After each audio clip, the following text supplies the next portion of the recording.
안녕하십니까. 매일 눈으로 세상의 흐름 읽어드리는 와이타임 정세 분석의 주북일입니다. 러시아 내부에서 우크라이나 전쟁 지속에 대해 우려가 갈수록 커지고 있습니다. 심지어 이 푸틴에 의해서 최고의 군사로 지칭받으면서 우크라이나로 파견됐던 군이 있죠. 체첸 반군인데 이 체첸군의 지도자마저도 러시아가 어려움에 직면했다. 이렇게 언급을 해서 주목을 끌고 있습니다. 영국의 더 타임스는 현지 시간으로 19일 체첸 자치공화국 수장인 군벌 람장 카디로프가 18일 모스크바 회의에서 북대서양 조약국 그러니까 나토가 우크라이나를 무장시키고 있고 우크라이나에도 용병들이 있다 그러면서 그것이 우리가 어려움을 겪는 이유라고 말했다. 이렇게 보도를 했습니다. 특히 이 같은 말을 한 당사자가 체첸 수장인 람장 카디로프인데요. 블라디미르 푸틴 러시아 대통령의 최측근이라는 점에서 관심을 모으고 있습니다. 이 람장 카디로프는 그럼에도 이는 매우 좋은 경험이 될 것이고 우리는 다시 한번 러시아는 지지 않는다는 것을 보여줄 것이다. 이렇게 강조를 했습니다.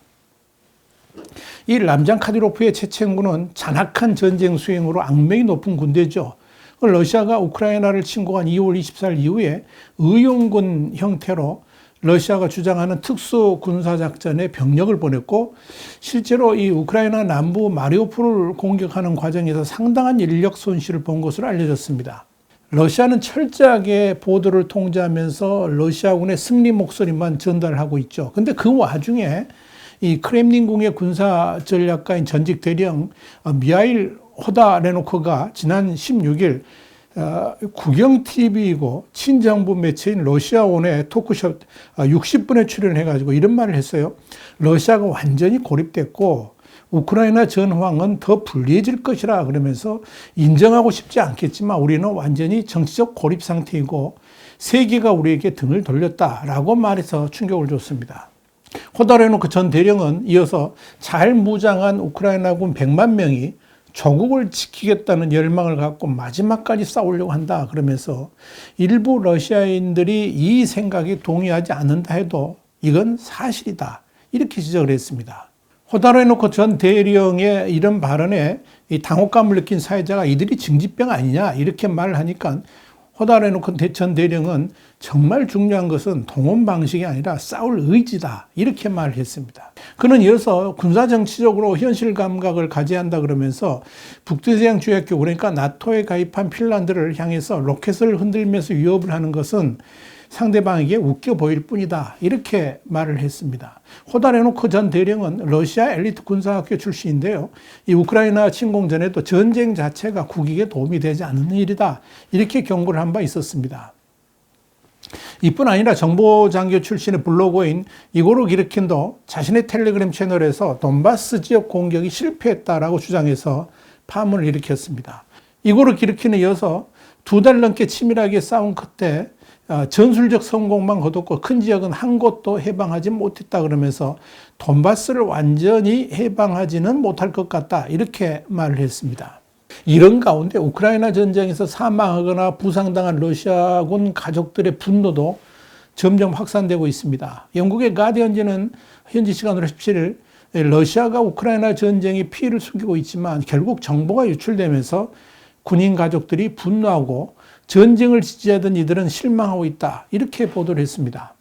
현재 러시아군은 우크라이나 전쟁에 사망한 군인들의 실체도 제대로 파악하지 못하고 있고 당연히 실종당하거나 사망한 군인들에 대해서 그 소식을 가족에게도 제대로 전달하지 못하고 있는 것으로 알려지고 있습니다. 그래서 자신의 자녀들의 생사를 우크라이나 국방부의 러시아군 희생자 명단에서 찾는 웃지 못할 일들도 벌어지고 있습니다. 특히 러시아군 희생자의 상당수가 원래 전쟁터로 나가면 안 되는 신분인 징집병인데요. 10대들이 상당히 많다는 것도 문제입니다. 이들은 훈련당하는 것 정도로 알았다가 이 우크라이나 침공에 동원된 사실이 나중에 알려지면서 겁을 먹고 도망치는 일들까지 벌어졌습니다.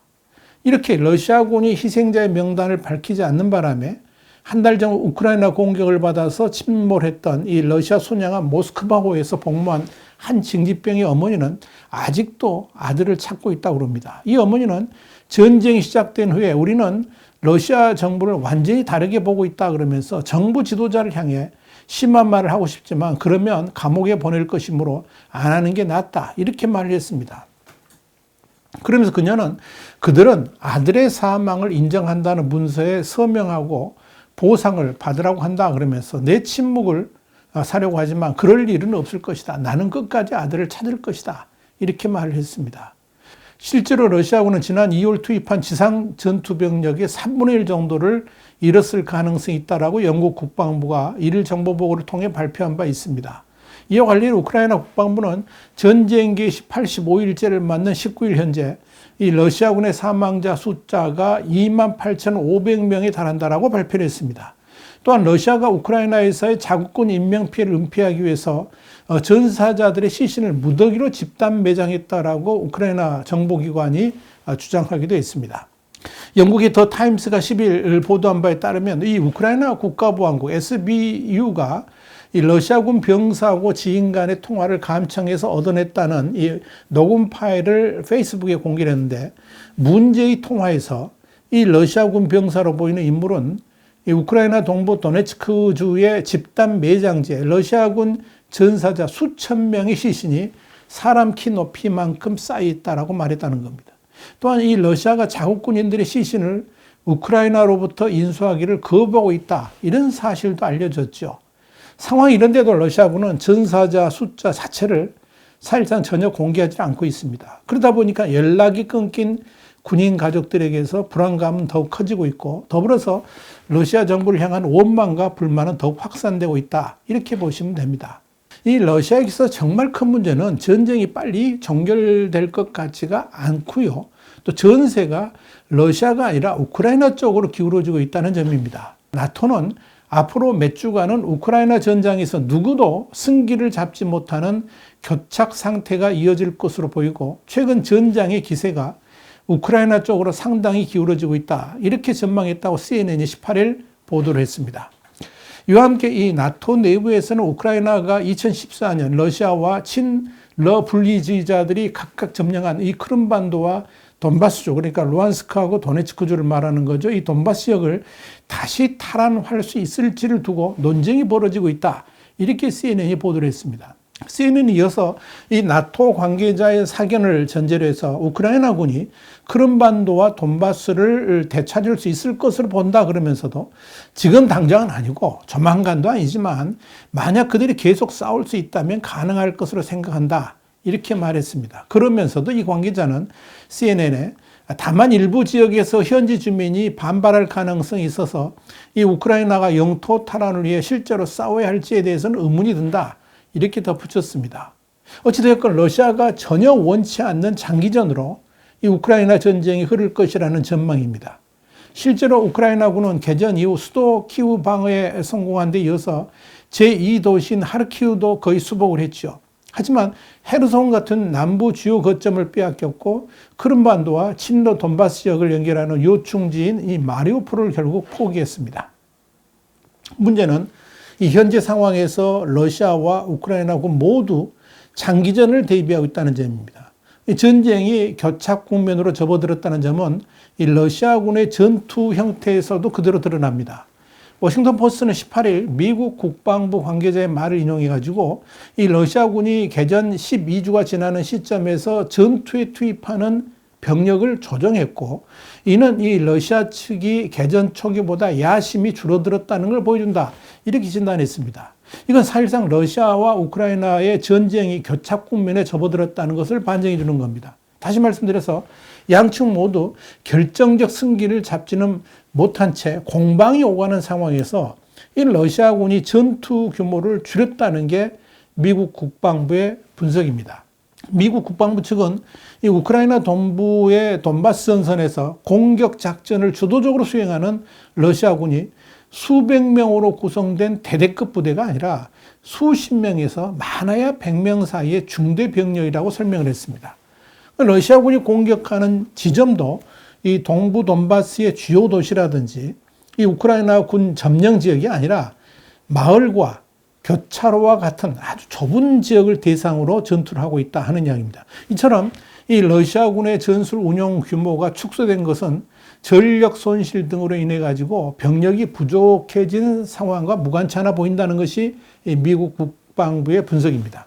이와 관련해서 올렉시 레즈니코프 우크라이나 국방장관은 17일 EU 국방장관 회의에서 전쟁이 장기적 국면에 접어들었다 그러면서 러시아가 전쟁을 계속하지 못하도록 신속하게 무기를 지원해달라고 요청을 했습니다. 진짜 문제는 전쟁이 장기화되고 또 러시아군 희생자의 수가 널리 알려지면 알려질수록 푸틴의 고민 또한 커질 수밖에 없다는 점이죠. 푸틴은 어떤 방식으로든 우크라이나 전쟁에 마침표를 찍어야만 합니다. 그렇지 않으면 지금 벌어지는 전쟁에 대해 러시아 국민들에게 어떤 방식으로든 해명을 해야만 됩니다. 아무리 우크라이나 전쟁에 대해 거짓말로 선전선동을 하는 것도 한계가 있기 때문에 그런 거죠. 자, 이런 와중에 러시아 내부에서 전쟁에 대한 불안감 그리고 회의론이 확산된다 그러면 이건 푸틴에게 치명타가 될 겁니다. 결국 우크라이나 전쟁의 실체가 널리 알려지면 알려질수록 러시아는 더욱 혼란 속으로 빠질 수밖에 없을 겁니다. 자, 그런 측면에서 푸틴의 최측근인 체첸 반군의 수장이 전쟁이 어렵다 이렇게 고백한 것은 많은 의미를 던져줍니다. 이런 상황에 이 맥도날드를 비롯해 가지고 젊은 층들이 선호하는 많은 글로벌 브랜드들이 러시아를 떠났죠. 이런 문화의 단절에 대해서 러시아의 젊은이들이 어떻게 반응할지도 관심거리입니다. 화이트타임 정세 분석이었습니다. 다음 시간에 다시 뵙겠습니다. 감사합니다.